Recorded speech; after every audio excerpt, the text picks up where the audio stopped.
Good afternoon, fellow Toastmaster members. Stephen Jobs has a very famous quotation. He said, "You can only connect the dots by looking backward.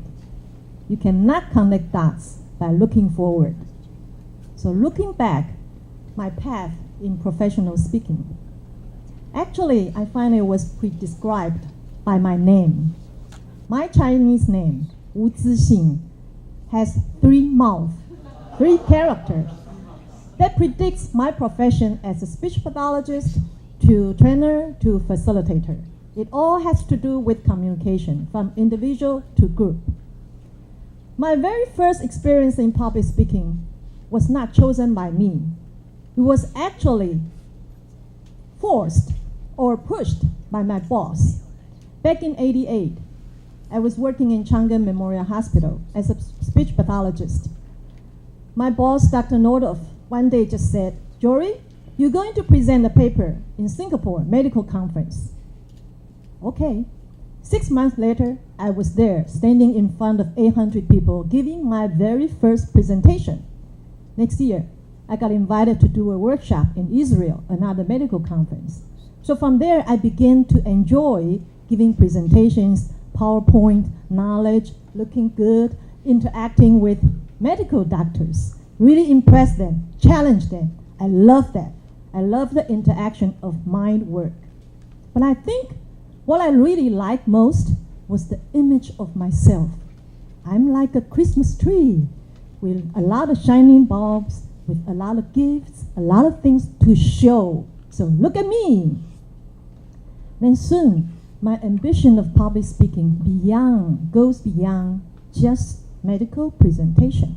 I want something more. I want to become a 名嘴 someday with high pay. So what did I do? I joined Toastmaster, of course. Then in joining Toastmaster, I saw so many great speakers and I saw the world champion speakers. I realized it takes more than PowerPoint, looking good. To be a great speaker, you really have to have burning messages, dynamic delivery skills, and a relentless characteristics that you want to pursue excellence. I don't have that much talent. I'm not disciplined enough. So I was about to quit. Then one day, a Toastmaster member who is a trainer, he asked me, he says, "Jorie, have you ever considered to be a trainer?" A trainer? I don't know what that is.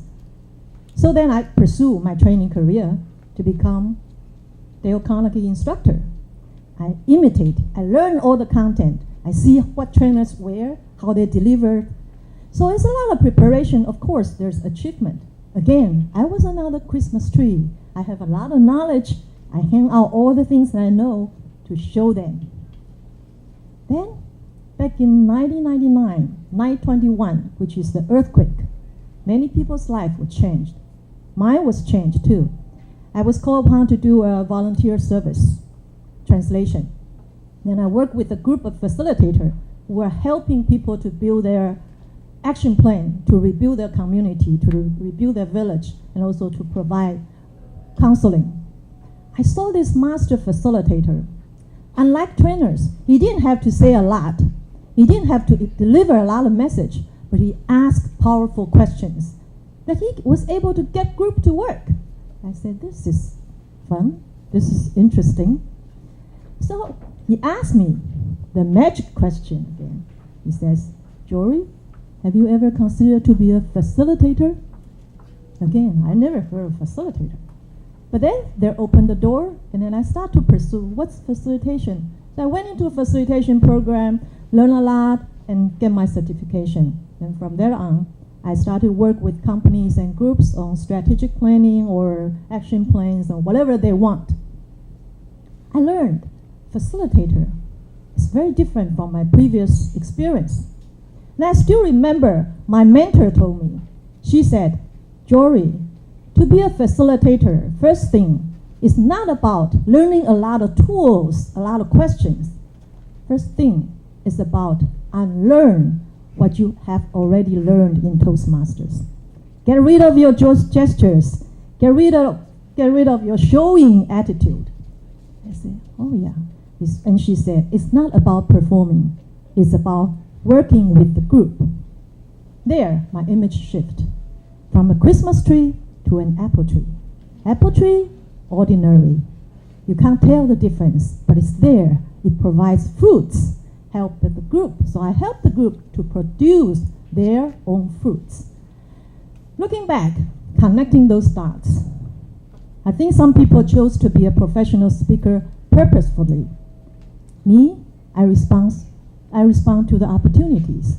So in this meandering, I have some maybe insights to share with you. It worked for me, but you have to find your own way to see your passion in public speaking. For me, saying yes, then there's opportunity. Also, we constantly learn and unlearn. You learn a program, then you unlearn it. So constantly change that.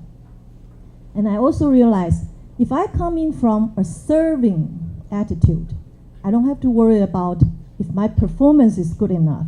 I just feel like if I have something to share, to serve, I am more comfortable. The group is more comfortable. Also, the audience doesn't care that much about how much I know. They don't care whether I show them or I get. They care if I really care about them. They care if I'm in tap with their need. So need is more important than what I want to tell, what I want to show. And after all, people learn from stories. People learn from experiencing it. They don't learn from my content.